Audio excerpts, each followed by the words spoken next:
Vamos lá. Meus irmãos, vamos retomar nossa leitura expositiva do livro de Atos, continuando o capítulo 21 hoje, tá bom? Lembrando que nós estamos terminando a viagem com Paulo, né? Viajamos com Paulo toda essa viagem aqui. Deixa eu mostrar onde a gente saiu com Paulo aqui, é de Antioquia, né? E aí, todo esse trajetozinho aqui a gente fez junto com Paulo, não foi isso? Listra, Icônio, olha só. Antioquia da Pisídia, Éfeso, Troade, olha que legal. Filipos, lá na região da Macedônia, né? Vem aqui embaixo na região da Grécia, volta em Mitilene aqui, vai para Mileto. Aqui em Mileto ele faz aquela convocação, aquela reunião com os presbíteros de Éfeso e uma despedida, como a gente viu, extraordinária despedida e emocionante despedida. Aqui ele embarca, então, e vai para Tiro. De Tiro, nós já começamos, vemos que ele desce depois para Ptolemaida. E em Cesareia, aqui nós paramos a semana passada. E aqui em Cesareia, a gente tem que lembrar que Paulo novamente é avisado, né, por um profeta chamado Ágabo, que avisa que Paulo, indo para Jerusalém, ele vai sofrer. Ele lembra que Deus está constantemente, de alguma forma, sempre anunciando os sofrimentos de Paulo na ida dele à cidade de Jerusalém.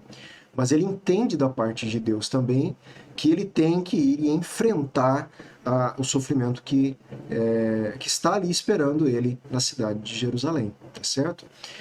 E ele vai, então, prosseguir a viagem para Jerusalém. E a gente vai ver então a partir desse momento aqui do versículo 15, que eles saem ali então de Cesareia para Jerusalém. Lembra que eu falei a semana passada, Cesareia, Jerusalém, mais ou menos 105 quilômetros de distância. Lucas não informa a gente do que ele fez essa viagem com o grupo. Eu vou falar aqui, tinha várias pessoas no grupo, nesse grupo, nessa equipe missionária, né, de Paulo, várias pessoas estavam viajando agora com ele. E nesse grupo a gente não sabe se eles pegaram um barquinho ali, né, e margeando ali até chegar próximo ali à cidade de Jerusalém, como a gente vê aqui no mapa, né? Olha aqui, ó. Então a gente não sabe se ele vem aqui, depois ele anda por terra até Jerusalém, ou se ele vem de Cesareia por terra já, Jerusalém, a gente não tem essa informação. E se ele vem por terra, ele vem a pé, ou ele vem, sei lá, né, nos burrinhos, né, ou tinha acesso a cavalo, tipo, um tipo de montaria, a gente não tem essa informação de Lucas. Porque a gente sabe que ele sai de Cesareia e ele vai chegar em Jerusalém, e a distância é de 105 km, tá bom? E aqui, no versículo 15 a 26, nós vamos ver que o tema, a ideia central dessa passagem de hoje é essa aqui. Os cristãos judeus que creem em Jesus como Messias, eles continuam a ser judeus. Isso aqui que a gente vai ver hoje aqui, essa situação diante da igreja ali em Jerusalém com Paulo. E eles podem permanecer fiéis aos costumes judaicos. Nós vimos em Atos 15 que os gentios, para serem salvos e fazerem parte da comunidade do novo Israel de Deus, vamos dizer assim, eles não precisam se tornar judeus. Eles não precisam se circuncidar, eles não precisam viver segundo os costumes da lei mosaica para eles se tornarem cristãos, salvos em Cristo e partes da comunidade messiânica. Em contrapartida, os judeus que acreditam em Jesus agora como Cristo, como Messias, também não precisam deixar de ser judeu. Porque todo o judaísmo, toda a cultura judaica, ela vem sendo preparada por Deus para apontar o Messias. Então isso nós vamos ver no texto com mais detalhe, tá bom? Mas ainda uma questão aqui, texto em contexto. Vamos lá relembrar algumas coisas. Os líderes da igreja em Jerusalém foram persuadidos, isso lá atrás, lá no capítulo 11 de Atos, que a gente já viu, já estudou, eles foram convencidos, né, por Pedro, de que os gentios podem receber o Espírito Santo e ser batizados. E então louvaram a Deus por lhes conceder arrependimento que conduz à vida. Então, essa questão já vinha sendo trabalhada. Os gentios podem ter o dom de Deus, eles podem ser batizados como a gente, os judeus perguntavam. E Pedro mostra que sim, porque o próprio Deus batiza-os, né, vem sobre eles com o Espírito Santo, sobre os gentios, do mesmo jeito que ele veio sobre os judeus no Pentecostes. Então eles entenderam que Deus estava agregando no povo dele, agregando à comunidade judaica, os gentios que se convertiam a Cristo. Isso estava definido já a partir do capítulo 11, mas foi muito mais definido no capítulo 15, no Concílio de Jerusalém, que a gente também estudou. Depois dos testemunhos de Pedro, Paulo e Barnabé, sob a liderança de Tiago, o Concílio de Jerusalém, Atos 15, rejeitou a exigência feita pelos crentes do partido dos fariseus de que os gentios deviam ser circuncidados e guardar a lei de Moisés. Então lembra que na igreja de Jerusalém tinha cristãos convertidos a Cristo, do grupo dos fariseus que estavam convertidos a Cristo, gente. Isso que a gente tem que entender. Este grupo de cristãos fariseus, judeus fariseus, que entenderam que Jesus era o Messias, que acreditaram na ressurreição de Jesus, eles começaram a falar, não, mas os gentios, para serem realmente salvos, eles precisam se circuncidar. Quer dizer, eles precisam se tornar judeus. E lá em Jerusalém, no concílio, foi resolvido que não precisava. Que o gentio, para fazer parte da comunidade de Deus, da nova aliança, o que ele precisava simplesmente era ter fé em Cristo. Ele não precisava circuncidar-se, ele não precisava, então, viver de acordo com os costumes da lei mosaica. Tá bom? Tô lembrando só. Vamos lá. Esse terceiro encontro, que é hoje, que a gente vai ler, com os líderes de Jerusalém, levanta então outras questões. E Lucas deseja mostrar que essas questões elas também vão ser resolvidas. Olha só como a igreja estava nascendo, né? E algumas dificuldades, demandas ali teológicas, culturais, estavam sendo solicitadas e os líderes precisavam resolver. Eles precisavam ali buscar de Deus, quebrar a cabeça, estudar, ter uma direção, né, debater entre eles e chegar a uma conclusão de como essas coisas deveriam ser encaminhadas. Tanto é que uma carta circular foi redigida pelos apóstolos com essa decisão do Concílio de Jerusalém. Né? Então essa vez que eles vão estar juntos agora em Jerusalém, outras questões então são levantadas e precisam ser resolvidas.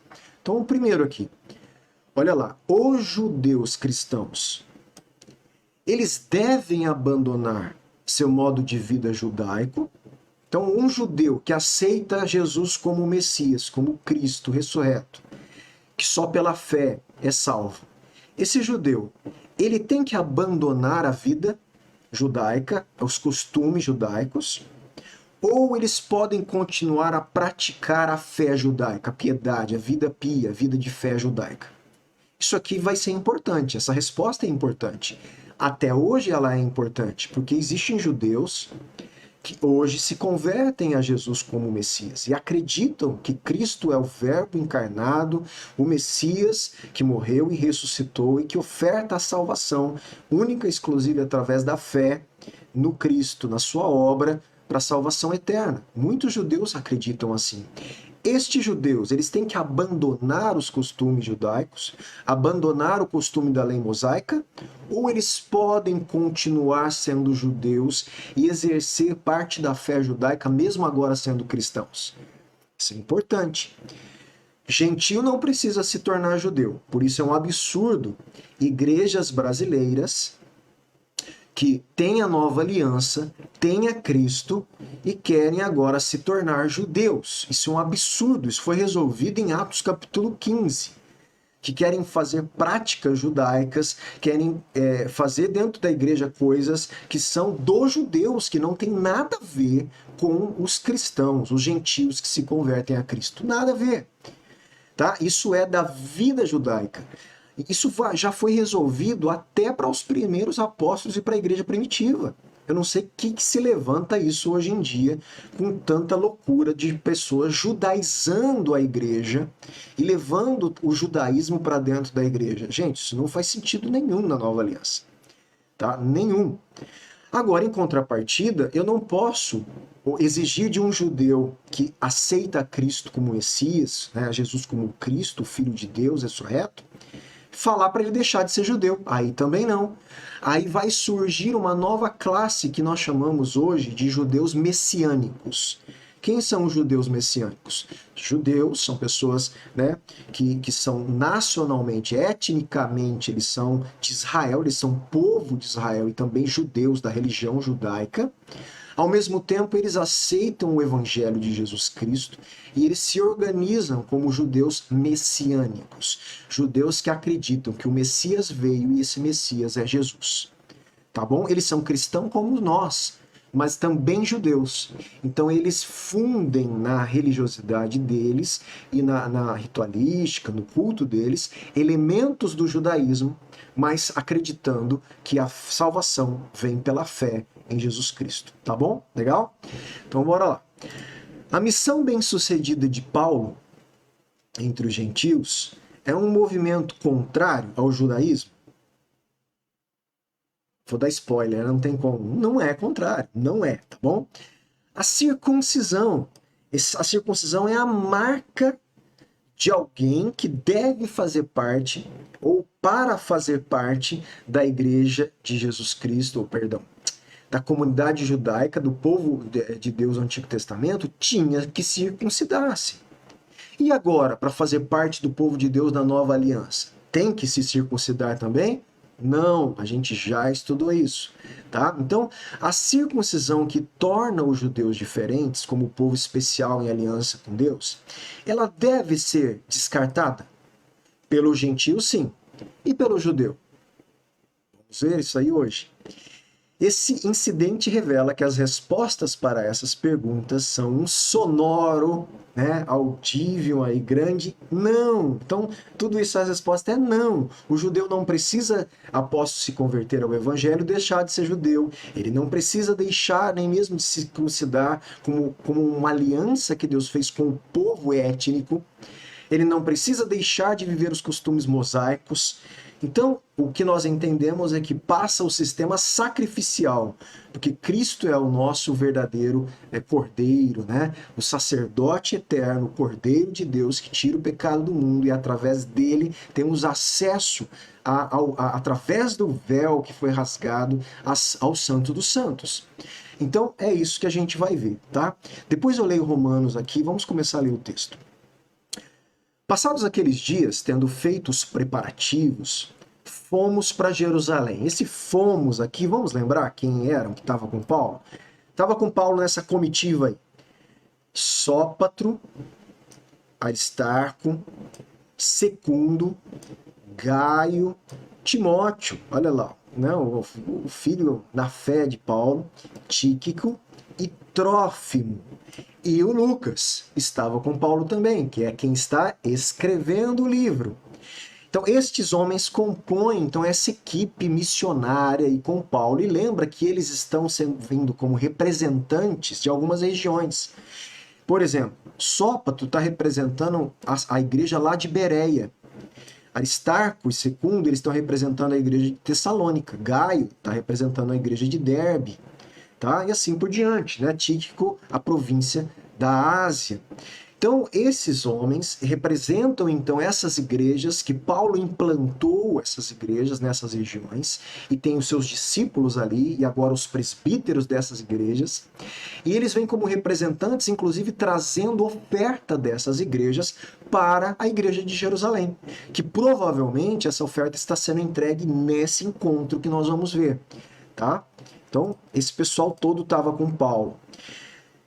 Não só eles, como ainda mais alguns discípulos que estavam descendo de Cesareia para Jerusalém, ou subindo, né? Então, alguns dos discípulos também vieram de Cesareia conosco, trazendo consigo Minasson, natural de Chipre, velho discípulo com quem nos deveríamos hospedar.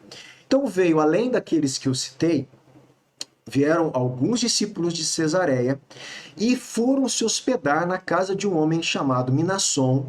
Esse velho discípulo aqui é no sentido de um discípulo antigo, né, que viveu os primórdios. Provavelmente muitos comentaristas falam que Minasson participou inclusive do Pentecostes, acompanhou toda a situação, por exemplo, de Ananias e Safira, a vida comunitária, né? Ele participou desse início que a gente leu em Atos.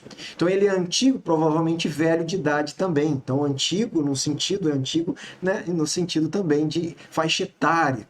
Então um homem vivido ali, provavelmente um dos homens que forneceu dados oculares para que Lucas escrevesse algumas coisas de Atos. Olha que interessante. Isso os comentaristas falam porque Lucas cita o nome de Minasson. Muitas casas que Paulo fica, Lucas não cita o nome.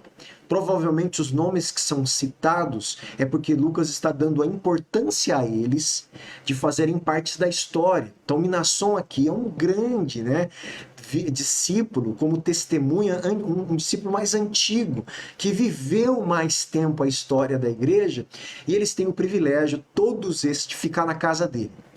Provavelmente era um homem rico, que tinha uma casa, né, grande, que poderia ali hospedar todas essas pessoas ali, né, mais de 10 pessoas que iriam ficar na casa de Minasson, ali em Jerusalém. Tá bom? Eu coloquei aqui uma tradução que eu acho que é uma tradução melhor para esse texto, se você perceber aqui. Alguns discípulos também vieram de Cesareia conosco, trazendo consigo Minasson. Não faz muito sentido aqui, porque eles iriam ficar na casa de Minasson. Tá? Outros tradutores, né, inclusive o comentarista que eu li, ele fala que uma tradução melhor seria o seguinte: e nos levou a Minasson de Chipre, não trouxe ele, nos levou a Minasson de Chipre, um antigo discípulo com quem nós ficamos. Provavelmente, gente, eu acredito que essa seja a melhor tradução, que essas pessoas aqui estavam vindo com discípulos de Cesareia e foram levados então até Minasson. Minasson, ele é natural de Chipre, né, a mesma cidade de Barnabé ali, um antigo discípulo com quem eles iriam então se hospedar. Faz mais sentido essa tradução para mim, tá bom? Quando chegamos a Jerusalém, os irmãos nos receberam, os irmãos de Jerusalém receberam com muita alegria, né? Receberam toda a comitiva ali de Paulo e os irmãos ali, os missionários, representantes das igrejas de várias regiões da Ásia, da Macedônia, receberam com muita alegria ali. A decisão foi tomada e Paulo, acompanhado de outros discípulos, ele parte sem demora para Jerusalém, mesmo sabendo dos sofrimentos que ele poderia ter ali. Você lembra? Paulo e seus companheiros se hospedaram na casa de Minasson. Minasson, alguns dizem que é a palavra grega para Manassés em hebraico, tá bom? Então tem essa possibilidade aí de ser o nome Manassés, mas transliterado ali, colocado na língua grega, Minasson. Que como Barnabé é natural de Chipre. Minasson, como Barnabé, que tinha um campo, parece ser rico o suficiente para ter uma casa de tamanho adequado, né, para hospedar a equipe toda ali de Paulo. Lucas não cita o nome de todas as pessoas na casa das quais Paulo se hospeda. Quando a pessoa é mencionada, como eu disse, no caso aqui Minasson, é provável que tenha servido de fonte para o relato como testemunha ocular. Provavelmente Minasson contou bastante história para Lucas, que Lucas não tinha acompanhado o início, né? Então, provavelmente, uma das testemunhas que Lucas ouviu foi Minasson. Uma vez que Minasson foi um dos primeiros discípulos, é possível que fizesse parte do grupo inicial de convertidos e que tenha servido de fonte para alguns dos acontecimentos que Lucas registra para a gente no livro de Atos. Notamos que a situação mudou completamente desde a época em que os discípulos em Jerusalém queriam manter-se afastados de Paulo. Você lembra que lá no capítulo 9, os discípulos de Jerusalém não queriam receber Paulo. Eles tinham medo de Paulo, porque Paulo era um perseguidor antes de se converter. E eles, a princípio, alguns, né, não acreditaram que Paulo tinha se convertido de verdade. Eles falavam, vai que ele é um espião, vai que ele está se fazendo como um de nós para entrar no nosso meio e nos matar, nos prender. Então existia desconfiança. Outros, como Barnabé, Tiago, conseguiram assimilar Paulo melhor, mas outros não. Nesta vinda de Paulo, é o contrário, todo mundo já está de braço aberto para Paulo. Porque Paulo, obviamente, ganhou a confiança dos cristãos de Jerusalém pelo seu bom testemunho e pelo seu engajamento com o evangelho e, inclusive, agora sendo perseguido. O perseguidor, né, se torna perseguido por causa do evangelho. Então, eles recebem Paulo com alegria, como parte da família cristã agora, como parte da comunidade cristã. Tá bom? No dia seguinte, Paulo foi encontrar-se com Tiago. Esse Tiago aqui é um dos líderes, provavelmente agora até um pastor que substitui Pedro na comunidade de Jerusalém, ali, o bispo, né, de Jerusalém, Pedro, junto com os outros líderes, os presbíteros. Esse Tiago aqui é o Tiago, irmão de Jesus. Tá? O Tiago que escreve a carta que nós temos, né, o livro que nós temos de Tiago na Bíblia. Tá bom? Então, quem vai receber Paulo é esse Tiago. E todos os presbíteros de Jerusalém se reúnem, então, para receber Paulo e a sua comitiva missionária. E aí, tendo o saudado, né? Paulo vai fazer o quê? Como ele fazia quando ele chegava das viagens missionárias. Ele vai prestar um certo tipo de contas, ele vai contar, relatar tudo o que aconteceu, né? Ele vai contar para eles, para Tiago e para os presbíteros, em detalhes. Aqui a gente não tem, imagina, a gente tem que ler todas as viagens de novo, porque ele está contando, principalmente, obviamente, essa terceira viagem, ele está contando com detalhes tudo o que Deus fez em cada cidade, em cada igreja, em cada lugar que ele passou. E ele gasta ali talvez um bom tempo com Tiago e os líderes da igreja de Jerusalém contando isso. O que Deus tinha feito entre os gentios, através do seu ministério, através do seu serviço a Cristo. Né? Ouvindo isso, o que os presbíteros fizeram? Deram glória a Deus, né? Todo mundo glorificou a Deus de coração, louvaram a Deus alegres com o relato, com tudo o que Deus estava fazendo através da vida de Paulo entre os gentios. E eles falaram para Paulo o seguinte: você percebe, irmão? Olha que interessante agora. Eles ficam felizes, acolhem Paulo, ouvem tudo, caladinhos, detalhadamente, todo o relato, agradecem, louvam a Deus, mas agora eles vão colocar um problema para Paulo. Olha lá. Paulo, ô irmão, você percebe que há milhares de judeus que creram? Lembra que Paulo está contando o que Deus fez para ele entre os gentios e eles mudam o tom da conversa e falam, Paulo, mas você está lembrado também que teve bastante judeu que também creu? E todos estes judeus, eles são zelosos da lei de Moisés. Olha, você percebe como eles mudam um pouco, né, a entonação, né, o destaque ali que sai dos gentios e vai para os judeus? Tá? Eles vão trazer algo para Paulo aqui. Então vamos aqui, antes da gente continuar lendo, ver aqui essa nota aqui. Paulo relata em detalhes, um a um, os sucessos de sua missão entre os gentios. Paulo não toma o crédito, né, para si pelo que aconteceu. A glória é exclusivamente de Deus, que atua por intermédio do ministério dos missionários. Ao atribuir sucesso a Deus, as palavras Deus havia feito, são outra lembrança de que é da vontade de Deus que os gentios creiam em Jesus. Olha lá, é da vontade de Deus que os gentios creiam em Jesus e de que não precisem ser circuncidados. Eles creiam em Jesus e não precisem viver como judeus.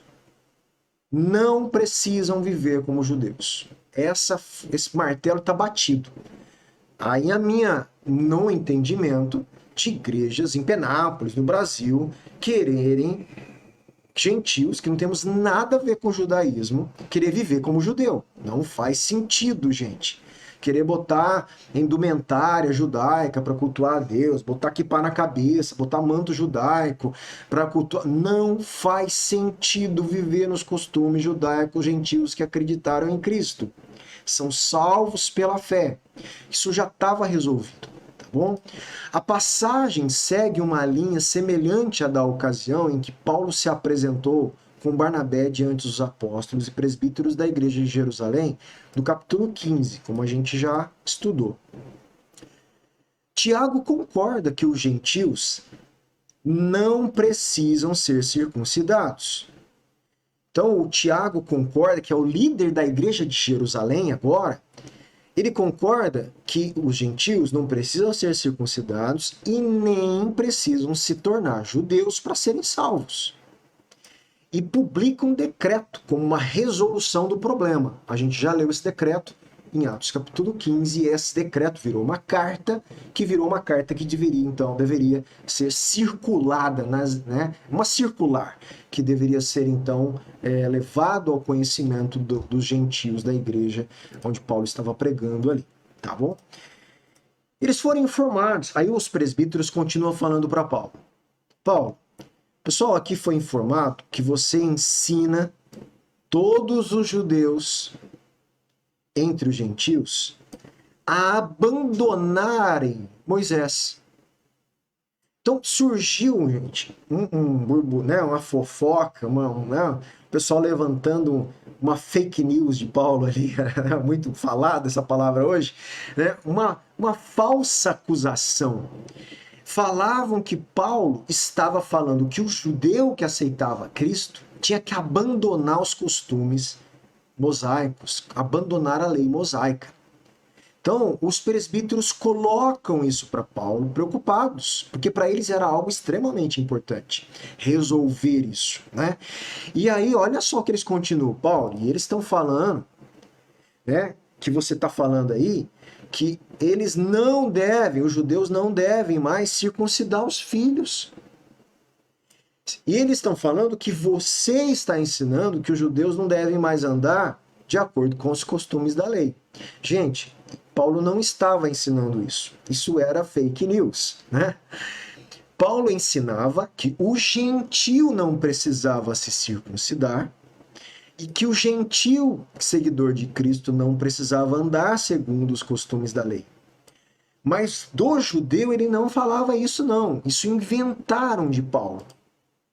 E os presbíteros preocupados, eles falam, Paulo, o que a gente vai fazer com essa informação a seu respeito pessoal aqui em Jerusalém?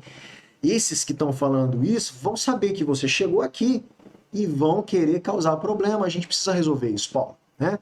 Então, o que faremos então? Certamente saberão que você chegou já, né? Que você já chegou. Então vamos lá. Grande sucesso foi alcançado entre os gentios que creram no Evangelho. Mas as palavras, quantos milhares de judeus creram, era uma lembrança de que grande sucesso missionário também tinha ocorrido entre os gentios. Tiago e os presbíteros receberam Paulo como seu irmão. Outros o consideravam um missionário rebelde, que convence aí, né, os gentios a não viver conforme nossos costumes. E aí, Paulo é um irmão que deve ser aceito, né, graciosamente na igreja de Jerusalém, a igreja judaica da gema, né, como a gente fala, ou ele não é um irmão tão assim bom, porque ele é rebelde, ele está falando contra os nossos costumes, será? Não, gente, isso era boato, né? Então, de acordo com boatos entre judeus cristãos e judeus incrédulos, Paulo rejeita o requisito da circuncisão e a observância rigorosa da lei mosaica, não apenas para os gentios, mas também para os judeus. Isso não é verdade, tá? E Paulo vai ter que provar isso de uma forma que a gente vai ver aqui. Ele vai ceder a isso para ele dar um bom testemunho ali entre os judeus em Jerusalém. Lembra que nas cartas Paulo fala assim, eu me fiz de judeu para ganhar os judeus. Eu me fiz de gentil para ganhar os gentios, né? Então, isso é interessante, porque Paulo ele vai ceder aqui, né? Ele não vai ter o orgulho e falar, não, eu não preciso fazer nada disso. Deus conhece a minha consciência, Deus sabe o que eu penso. Ele não vai agir com orgulho e ele vai ceder à sugestão dos líderes de Jerusalém e fazer o que eles estão pedindo. Apesar de não precisar, mas ele vai fazer. Ele renuncia, como ele ensina em Corinto, né? Nas cartas dele aos Coríntios, que ele ensina que nós temos que renunciar ao nosso direito, muitas vezes, para manter o nosso bom testemunho cristão. E olha que legal aqui.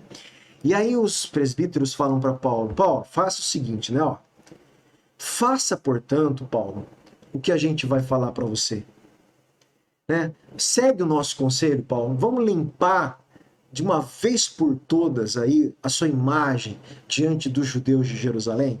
Vamos fazer o seguinte. Estão entre nós, Paulo, 4 homens que voluntariamente fizeram um voto. Lembra que voto era também um costume da lei judaica, mosaico judeu. Né? Não há nenhum indício no Novo Testamento de que um cristão gentil tenha que fazer algum tipo de voto. E tanto é que eles estão pedindo para que ele provar que ele ainda é judeu e que ele não é contra a lei judaica e o sistema ritualístico judaico, que ele faça um voto como um judeu faz. Aqui, na verdade, não é fazer. Ele vai colaborar com o voto deles. A gente vai ver aqui. Que ele participe de alguma forma disso. Olha lá. Provavelmente aqui está falando de um voto chamado voto de Nazireu. Você vai encontrar isso, quem quiser estudar mais, em número 6, tá bom? Era um voto de separação e consagração a Deus.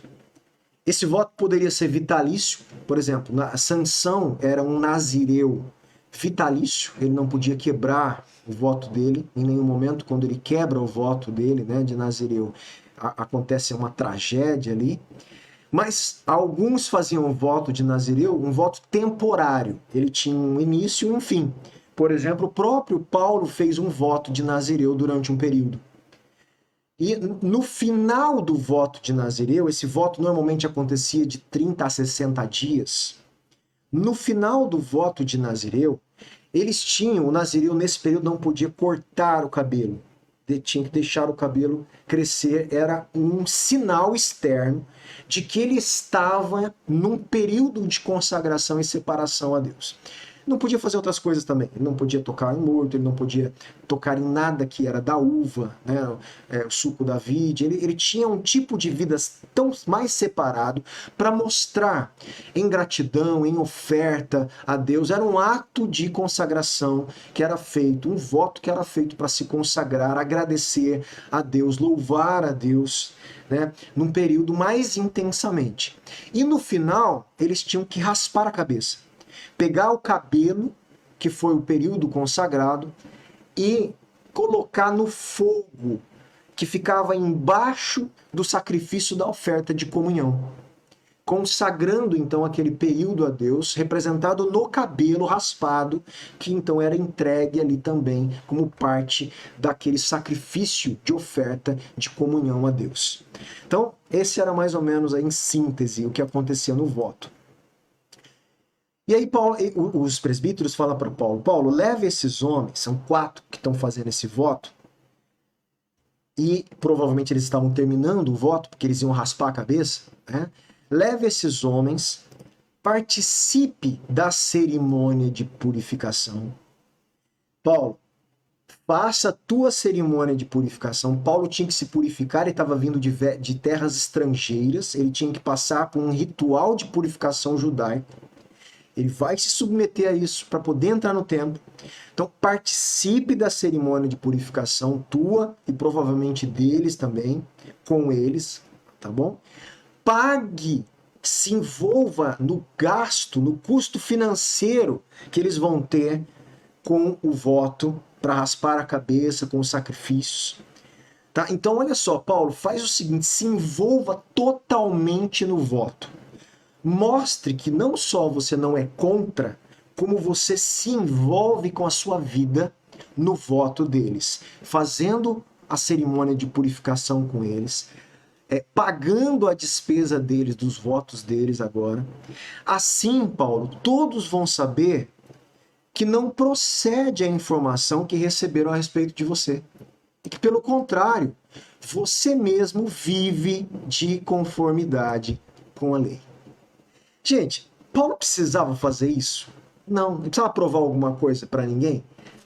Assim, não entre aspas, precisava, né? Como cristão ele precisava, mas assim, humanamente falando, a gente fala, não, Paulo não precisava provar nada para ninguém, Deus sabe o coração dele. Pois é, meu irmão, se preocupe com a comunidade. Se Paulo não fizesse isso, qual o impacto ruim sobre a igreja de Jerusalém? Quantas dúvidas, quantos questionamentos iriam ficar? E Paulo, então, ele vai ceder a isso, a essa sugestão, e ele vai fazer exatamente o que os presbíteros estão pedindo a ele. Né? Uma baita de uma humildade do apóstolo Paulo, tá certo? Os presbíteros sabem que os boatos em circulação não são verdadeiros. E eles estão propondo, então, uma coisa ali, uma forma de corrigir essa impressão equivocada, né, sobre a pessoa de Paulo. Paulo, ele pode refutar, né, publicamente as acusações falsas, como? Ao participar com os 4 homens de seus ritos de purificação e pagar por seus sacrifícios no templo. Todo mundo ia ficar sabendo, não, vocês estão falando bobeira de Paulo. Paulo fez todo o processo de purificação, durou vários dias, ele participou de tudo certinho, ele pagou o voto dos 4 homens lá, ele participou com a vida e com o dinheiro dele ali, se envolveu na cerimônia, né? Então ele não é contra os judeus, não. Isso iria abafar ali o boato, essas fake news ali de Paulo, né? Quanto aos gentios que creram, Quanto aos gentios, os presbíteros, já está resolvido. Quanto aos gentios, já está transmitida a decisão, né? Eles só precisam se abster das coisas sacrificadas aos ídolos, quer dizer, não se envolvam com idolatria, do sangue, da carne de animais sufocados e da imoralidade sexual. De resto, circuncisão, guardar dias sagrados mais do que outro, guardar as festas judaicas, guardar os rituais de purificação, eles não precisam fazer isso, porque eles são nossos irmãos a partir da fé em Cristo. Agora, o judeu precisa. Que o judeu faça. Não precisa, mas ele pode fazer, porque não é incompatível com a fé em Cristo. Tá certo? Pode parecer estranho que aos presbíteros aqui, eles falam de novo a carta, né? Falam de novo o que aconteceu, porque Paulo, né, participou, tudo ali, já tinha relatado e tal, mas foi uma repetição ali, né? Lucas repete ali esse decreto para lembrar os leitores de que, embora os convertidos gentios não precisem ser submetidos à circuncisão, a fim de se tornar parte, deixa eu corrigir, do Israel restaurado, que aceita Jesus como Salvador e Senhor, eles não podem permanecer idólatras. Essa é uma das coisas mais importantes. Vocês não podem permanecer idólatras e nem ter comportamento imoral como os pagãos. Vocês são de Cristo. Então isso não. Isso vocês guardem. Agora, o restante do costume judeu, vocês não precisam. Tá? Vocês são salvos pela graça, pelo sacrifício, pela morte e ressurreição de Cristo, que estende perdão a vocês, né, pelo pecado de vocês. Né? Então é isso. Então Paulo, o que ele faz depois de ouvir tudo isso aí? Levando aqueles homens no dia seguinte, vamos obedecer rápido. Tendo-se purificado com eles, faz todo o ritual de purificação. Depois de todo o ritual, ele entra no templo, acertando o cumprimento dos dias da purificação, até que se fizesse oferta em favor de cada um deles. Então ele participa da purificação de todos os dias, de todas as etapas, de todas as ofertas, para cada um deles encerrarem o voto com Deus e então apoiar, né, o voto que esses judeus estavam fazendo. Provando então que ele não é contra, não. O judeu continua sendo judeu, mas entender que ele é justificado não pela lei, mas por Cristo, pela obra de Cristo. Isso que é o mais importante. Por isso, até hoje, nós temos judeus convertidos a Cristo, que são judeus. são os nossos irmãos judeus messiânicos. Pelo amor de Deus, igreja gentílica brasileira, nós somos gentios, certo? Gentil é qualquer nação que não é judeu, né? Então, qualquer povo aí que tem outra nacionalidade e religiosidade, que não é judaica, você é gentil, você é de povos, etnias diferentes, nacionalidades diferentes. Nós somos brasileiros gentios. Você, cristão brasileiro, não cometa esse absurdo de querer viver dentro da igreja os costumes judaicos. Não faz sentido. Está resolvido lá na igreja primitiva em Atos 15. Não é possível que a igreja não aprendeu com a Bíblia que não faz mais sentido isso. Para a igreja, né, gentílica convertida, que somos nós. Tá certo? Como a gente, só para encerrar, já repetindo essas observações, Paulo ele vai aceitar na sugestão, como a gente falou. Para entrar no santuário era preciso realizar a purificação ritual. Em vez que Paulo tinha vindo de terras estrangeiras, olha lá, ele teria que passar pela purificação ritual no 3º e no 7º dia antes de entrar no templo. A sujeição a esses rituais de purificação mostra sua adesão à fé convencional judaica. As purificações eram realizadas nos tanques, do lado de fora do muro do templo. Então, como a gente falou, Paulo ele se submete para dar um bom testemunho também em meio à comunidade judaica. E para encerrar, eu vou ler o que o próprio Paulo escreve aos romanos sobre esse assunto, para a gente encerrar aqui por hoje. Romanos capítulo 3, versículo 1 diz assim: Paulo, servo de Cristo Jesus, chamado para ser apóstolo... Perdão, meu irmão, saiu aqui do texto correto. Romanos 3, agora sim. Qual é então, Paulo pergunta, a vantagem de ser judeu, né? Se não precisa mais, né? Se tornar judeu para ser salvo, qual que é a vantagem de ser judeu? Ou qual a utilidade de se circuncidar? Né? Perdão. E ele mesmo responde, tem muita vantagem sobre muitos aspectos, ou sobre todos os aspectos. Primeiramente, porque aos judeus foram confiados os mistérios de Deus. Gente, toda a antecipação de Cristo, toda a antecipação da nova aliança, os mistérios, os oráculos, as profecias, os tipos, os símbolos, né, tudo foi dado ao povo judeu. Então é óbvio que é um privilégio do povo judeu carregar a história de redenção e a antiga aliança que aponta para a nova aliança. Então sim, é muito bom em muitos aspectos você ser judeu e ser circuncidado. Tá? Mas olha lá o que ele vai falar no versículo 28.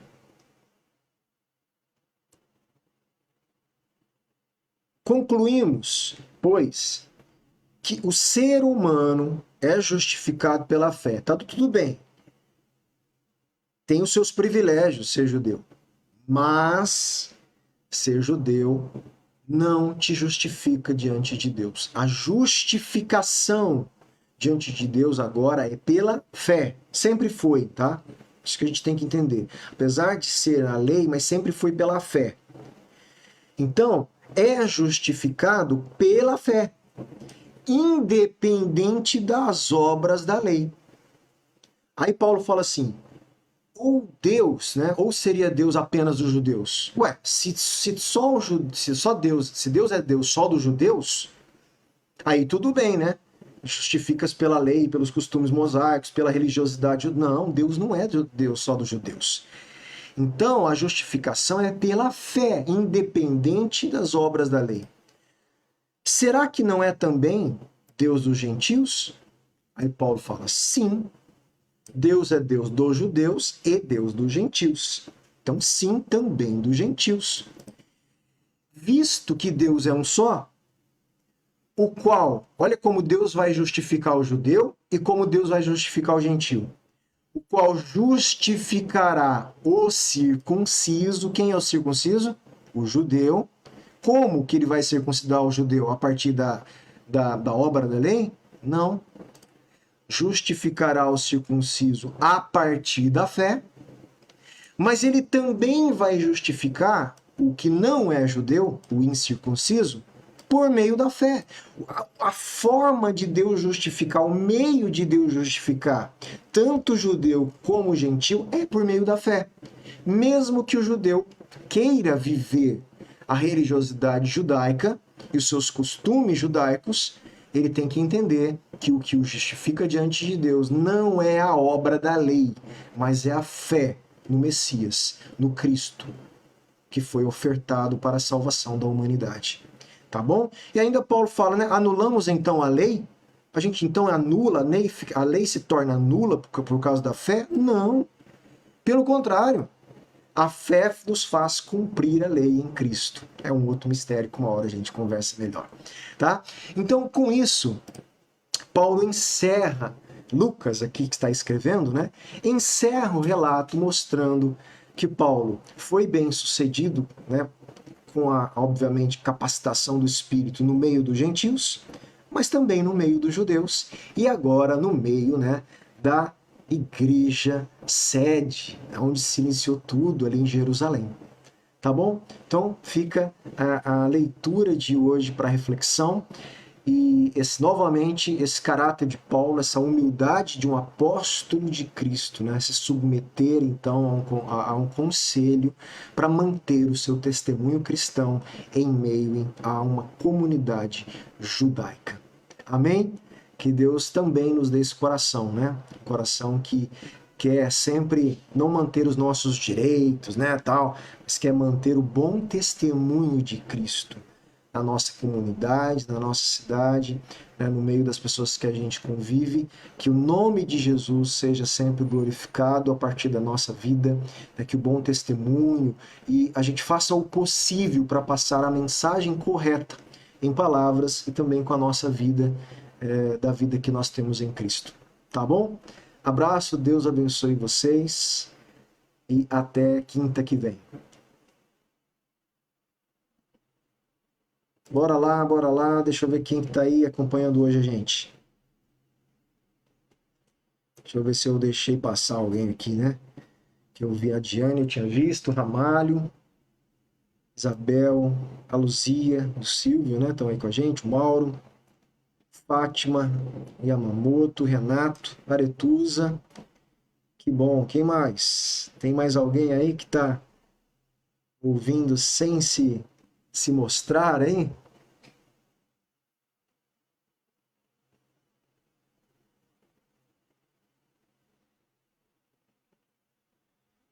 Se tiver, dá um oi pra gente aí.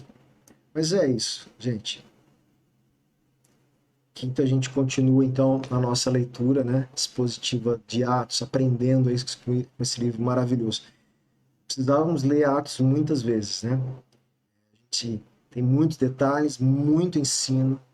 Precisava rever o livro de Atos constantemente. Importantíssimo, né? Talvez a gente possa mais para frente fazer uma leitura mais sucinta, mais rápida, como eu fiz com outros livros, para a gente não esquecer, ler e ler, ler e reler, aprendendo, né, a essência da vida da igreja, as pregações, como Paulo está vivendo o engajamento dele com o evangelho, o que ele prega constantemente, né? Tudo isso a gente viu, gente, não podemos esquecer. Vale a pena aí você fazer uma releitura de Atos rápida. Inclusive, faz tempo que eu não lembro, eu vou mandar de novo para vocês, para quem quiser ver, eu vou mandar no grupo lá, aqueles videozinhos de pequenos do Bible Project, que vai fazer aquele resumão de novo para você, que eu acho que vale a pena dar uma olhada de novo naquele resumo de Atos para você relembrar algumas coisas, tá bom? Abraço para vocês, até mais então, me despedindo por aqui, até quinta que vem.